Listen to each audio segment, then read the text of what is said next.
9:9. All right, so what's 1st and 2nd Samuel, right?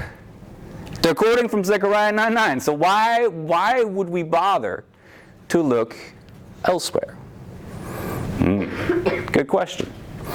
Now, the reason that I believe we are encouraged to look beyond, in addition to, we don't want to forget Zechariah 9, but we want to look beyond, is we have a clear connection between Matthew and Zechariah, in a sense, right? Text A to text B, it's obvious. There's a quotation. But here's the kicker. If you go to Zechariah, right, 9:9, that passage itself seems to allude back to 2 Samuel.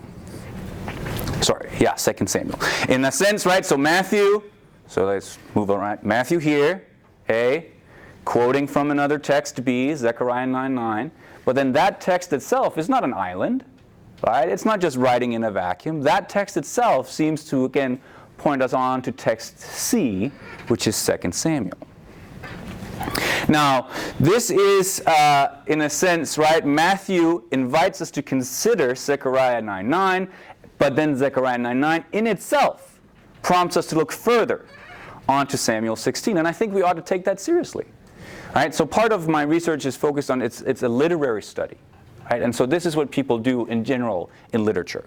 Right? It can get a little sometimes, woo, okay? But I think this is pretty valid, okay? That there's a text in itself that if we're looking at that and that's pointing at somewhere, we should go look at that. Otherwise, we're just sort of eliminating interpretive possibilities and options that the text itself might call us to. Now, that kind of sort of layering in the texts from A to B to C is what some scholars call a double allusion, or they call it a window reference. A window reference. Now, this is another thing that made my dissertation actually get approved, was that this is something new as well within Matthean studies. No one has really done the work to look at how, okay, yeah, we understand there are 54 quotations. That's pretty easy to figure out, right? You just go there and you're like, okay, we read that. Okay. But when you read that in its own context, what are those texts then bringing us to? And that should be part of the conversation.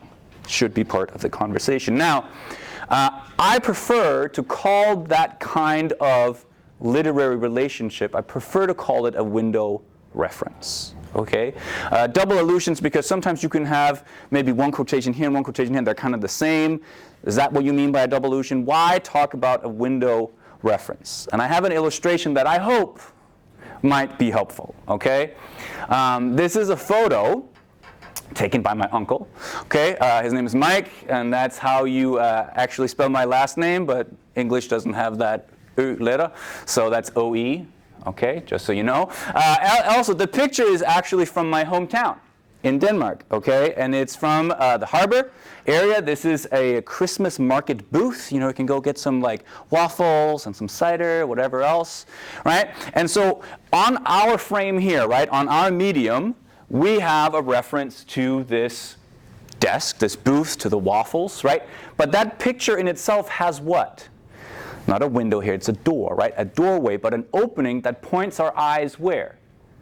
Beyond it, right? To something else, to these silos in the back that actually have this sort of art exhibit going on in it, right?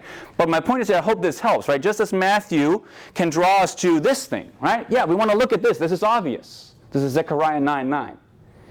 But the picture in itself contains an opening, a window beyond itself. Not that we forget what's going on here, but that we see this in addition to what's in front. I hope that makes sense, okay? Which is really cool, by the way, right? Which is really cool when you think about it.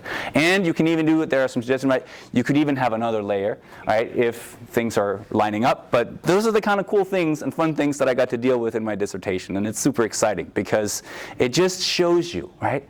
That Matthew guy, that scribe trained, like bringing out treasures old and new. I mean, he's just weaving together this incredibly intricate, beautiful story of Jesus through these kinds of things. So that's what's going on in Matthew 21, 1 through 5. Okay?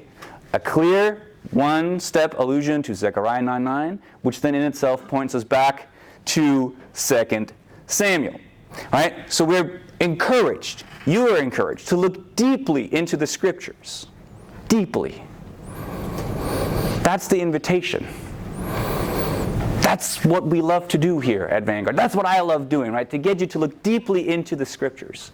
And then get us to see how Jesus, how his present actions in the Gospel of Matthew conform or not, okay, to the scriptural stories in the past. So it's sort of like an A, B, C kind of analogy. Now, why then 2 Samuel 16 specifically, right? Because I've just said that and you've been like, okay, all right. Well, we got to look at, okay, what's going on there? Yeah, we have to figure out, okay, you say that Zechariah is talking about it, but like, can you prove that to me?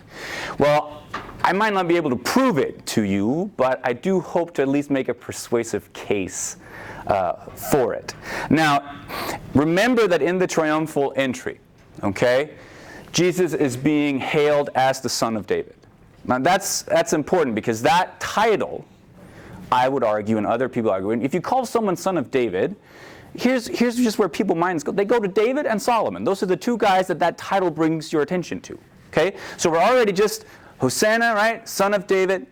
That brings us there to the story of David himself, right? We have again the specific reference to the mother and colt in Zechariah. We have two animals, okay, which again are mentioned. Sorry, I moved too much. Which are also mentioned in 2 Samuel 16. Okay, so we have some basis for exploring a window reference. Oh, something happened with my slides. No! Okay, it came in the wrong way. Hold on. I'm sorry about that. Okay, let's put all these on there. My bad. I got them wrong. Okay? Now, I'm a New Testament scholar, so you don't have to believe me, I guess, on the Old Testament. Right? And I want to have some Old Testament people in my corner as well.